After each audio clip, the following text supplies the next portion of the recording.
چلتے ہیں جی اگلی خبر کی طرف. اب بات کر لیتے ہیں جی شاہ محمود قریشی کی. جیل کے اندر کافی بور ہو رہے ہیں اور وہ چاہتے ہیں کہ وہ جلد از جلد باہر نکلیں، لیکن ان کی مشکلات جو ہیں وہ ختم ہوتے ہوئے نظر نہیں آ رہی ہیں. اسلام آباد ہائی کورٹ کے چیف جسٹس عامر فاروق جو ہیں انہوں نے تحریری فیصلہ جاری کیا اور سائفر کیس میں فرد جرم کی کارروائی کے خلاف شاہ محمود قریشی کی درخواست جو ہے وہ مسترد کی، اور ہائی کورٹ نے سائفر کیس کا جو ٹرائل ہے وہ 4 ہفتوں میں مکمل کرنے کا حکم بھی دے دیا ہے. یعنی سائفر کیس جو ہے وہ صرف 4 ہفتوں تک چل سکتا ہے، اس سے زیادہ اس کو پرولونگ نہیں کیا جائے گا. اور یہ کہا ہے کہ جیل سپرنٹینڈنٹ یعنی کہ اس بات کو یقینی بنائیں گے کہ ملزمان کی عزت اور وقار پہ کوئی حرف نہ آئے. فیصلے میں یہ بھی کہا گیا ہے کہ جیل ٹرائل کا مطلب ان کیمرہ سماعت نہیں بلکہ اوپن ٹرائل ہی ہے، اور جیل حکام اور حکومتی سیکیورٹی کو مد نظر رکھتے ہوئے زیادہ سے زیادہ افراد کو عدالتی کارروائی دیکھنے کو بھی یقینی بنایا جائے. اور عدالت نے یہ بھی حکم دیا ہے کہ سائفر کیس میں جو ہے وہ ہر حوالے سے اوپن اور شفاف ٹرائل کو یقینی بنایا جائے. اور فیصلے میں یہ بھی کہا گیا ہے کہ چیئرمین پی ٹی آئی بڑی سیاسی جماعت کے سربراہ ہیں، ان کی سیکیورٹی کی وجہ سے جیل ٹرائل ہو چکی ہے اور ہو رہا ہے، اور ان کی فیملی اس سے قبل جو ہے وہ سیکیورٹی خدشات جو ہے وہ ظاہر کر چکی ہے. اور سماعت پہ جیل سے عدالت لانا چیئرمین پی ٹی آئی کے لیے سیکیورٹی خدشات جو ہے وہ پیدا کر سکتا ہے. جو تحریری فیصلہ جاری کیا گیا اس کے متن کے مطابق یہ کہا گیا ہے کہ کوئی پروسیڈنگ صرف اس بنیاد پر کل عدم نہیں ہو سکتی کہ غلط جگہ پر ہوئی ہے. جب تک انصاف کی فراہمی میں ناکامی ظاہر نہیں ہو تب تک پروسیڈنگ کل عدم نہیں ہو سکتی ہے. اور یہ آپ کو بتا دوں کہ شاہ محمود قریشی جو ہیں انہوں نے سائفر کیس میں بعد از گرفتاری ضمانت اور فرد جرم عائد کرنے کی جو کارروائی ہے اس کو چیلنج کیا تھا. اور آپ کو بتا دوں کہ تحریک انصاف کے جو چیئرمین یعنی کہ پی ٹی آئی کے جو چیئرمین ہے عمران خان اور شاہ محمود قریشی، یہ سائفر کیس میں ان دنوں آپ کو پتا ہے کہ جوڈیشل ریمانڈ پر جیل کے اندر قید ہیں، اور اسلام آباد ہائی کورٹ کے 2 رکنی بینچ نے جیل ٹرائل جو ہے اس کو روکا ہوا ہے. بہرحال سائفر کیس کے اندر شاہ محمود قریشی کو کوئی ریلیف نہیں مل سکا ہے، اور ہائی کورٹ سے درخواست ضمانت جو ہے وہ بھی مسترد ہو گئی ہے.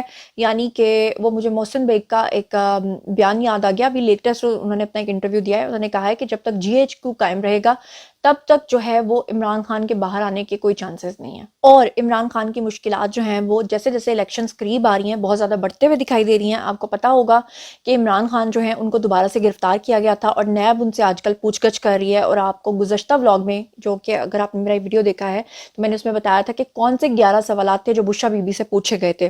اب عمران خان کی جو پوچھ گچھ ہوئی ہے وہ تقریباً جو ہے وہ 1.5 گھنٹہ ان سے تفتیش ہوئی ہے. تفتیش کی جو تفصیلات ہیں وہ میں آپ کو بتاتی ہوں کہ قومی احتساب بیورو یعنی کہ نیب نے 190 ملین پاؤنڈ کا جو سکینڈل ہے اس میں جو عمران خان ہے ان کو ڈیالہ جیل میں جو ہے وہ ان سے تفتیش کی. اور جیل ذرائع کے مطابق نیب ٹیم نے کے اندر جو لوگ شامل تھے ان کے نام آپ کو بتا دیتی ہوں. میاں عمر ندیم تھے اور عاصم منیر. عاصم منیر وہ والا نہ سمجھ لیجئے گا، یہ دوسرے عاصم منیر تھے. اور پروسیکیوٹر تھے جی روح الامین اور ہارون بلوچ. یہ 4 لوگ تھے جنہوں نے عمران خان سے جو ہے وہ تمام سوالات کیے. ذرائع کا یہ بھی کہنا ہے کہ نیب کی یہ جو 4 رکنی ٹیم ہے انہوں نے جیل میں عمران خان سے 1.5 گھنٹے تک جو ہے وہ تفتیش کی ہے. اور جیل ذرائع نے یہ بھی بتایا ہے کہ نیب ٹیم جو ہے وہ جیل میں عمران خان سے 3 دن تک مزید تفتیش کرے گی. یعنی 1 دن ہو گیا ہے، 2 دن اور کرے گی. ذرائع کا کہنا یہ ہے کہ عمران خان سے تفتیش کے بعد فریقین کو دوبارہ سے سنا جائے گا. جی تو جناب اب دیکھنا یہ ہے کہ ہوتا کیا ہے عمران خان کے ساتھ. لیکن وہی میں کہہ رہی ہوں کہ محسن بیگ کا اگر وہ کلپ مجھے مل گیا تو میں آپ کو دکھاؤں گی، بلکہ آپ دیکھیے کہ وہ کیا کہہ رہے ہیں کہ کسی بھی صورت عمران خان کی اب بچت جو ہے وہ ہوتے ہوئے دکھائی نہیں دے رہی. باہر کبھی آ پائیں گے؟ میرا نہیں خیال. یہ چیف بدلیں گے تو پالیسی بدل جائے گی؟ میرا نہیں خیال. جی ایچ کیو ختم ہو جائے تو شاید پالیسی ختم ہو جائے. جی ایچ کیو اگر آپ سمجھتے ہیں ختم ہو سکتا ہے تو ختم. جی ایچ کیو جب تک ہے عمران خان باہر نہیں آ سکتا. اور جہاں آپ اتنی عجیب و غریب خبریں سن رہے ہیں ایسے میں ایک خوشخبری ہے پاکستان کے لیے کہ خوشخبریاں کبھی کبھی آتی ہیں تو وہ بتانے میں بڑا مزہ آتا ہے. جیسے کہ آپ کو پتا ہے کہ پچھلے دنوں بھارت نے پاکستان کے خلاف بڑا بدترین پروپیگنڈا کیا. بھارت نے کوشش کی کہ پاکستان کو جو ہے وہ بلیک لسٹ کروایا جائے فیٹ ایف میں، لیکن آپ نے دیکھا کہ پاکستان تو گرے لسٹ سے باہر نکل آیا. لیکن بھارت آج کل جو ہے وہ شکنجے میں پھنسا ہوا ہے، اور فیٹ ایف نے اپنی ٹیم بھی بھیج دی ہے بھارت میں، اور اس وقت بھارت فیٹ ایف کے شکنجے میں ہے، بلکہ وہ بلیک لسٹ ہونے جا رہا ہے. اور دوسری طرف یہ کہ پاکستان کے خلاف بڑی بدترین سازش کی گئی تھی پاکستان کو ڈیفالٹ کرنے کی.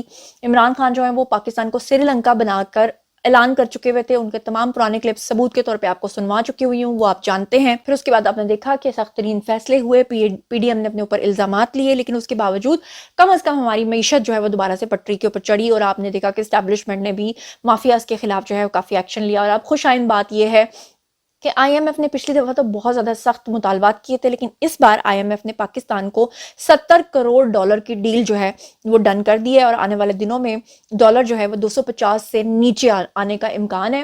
آج کل کے دنوں میں اس لیے ڈالر اوپر گیا ہے کیونکہ آئی ایم ایف کے ساتھ ابھی معاہدے ہو رہے تھے یا ہونے والے تھے، دیٹس وائی لوگوں کو موقع ملتا ہے، لیکن آنے والے دنوں میں کہا جا رہا ہے، قیاس کیا جا رہا ہے کہ 250 سے نیچے جو ہے وہ ڈالر بھی آ جائے گا۔ اور خوش آئند بات یہ ہے کہ آئی ایم ایف کا فی الحال جو پاکستان کو اس وقت معاہدے کی ضرورت تھی اور جو وہ کہہ رہے تھے کہ دوبارہ سے ہم منی وہ سارا کریں گے، وہ بھی انہوں نے نہیں کیا ہے، تو یہ ایک اچھی بات ہے۔ تو جناب آج کا ویڈیو جو ہے وہ یہیں تک، اب باری ہے جی آپ لوگوں کی، آئیے کمنٹ سیکشن میں بتائیے یہ خوشخبری آپ کو کیسے لگی، بتائیے گا کہ عمران خان کے لیے جو مشکلات بڑھتی جا رہی ہیں اس پہ آپ کا کیا کہنا ہے، شاہ محمود قریشی کے لیے مشکلات بڑھتی جا رہی ہیں اس کے بارے میں آپ کا کیا کہنا ہے، 3 رکنی جو کمیٹی اور کمیشن بنا ہے اس کے اوپر آپ کو لگتا ہے کہ جسٹس قاضی فائز عیسیٰ آخری دم تک دیکھیں گے، اور آپ کو کیا لگتا ہے کہ یہ کمیشن جو ہے واقعی جنرل باجوہ سے لے کے جنرل فیض تک اور باقی سب لوگوں کو سزا دلوا پائے گی، یا ہمیشہ کی طرح یہ کمیشن کچھ بھی نہیں کرے گا؟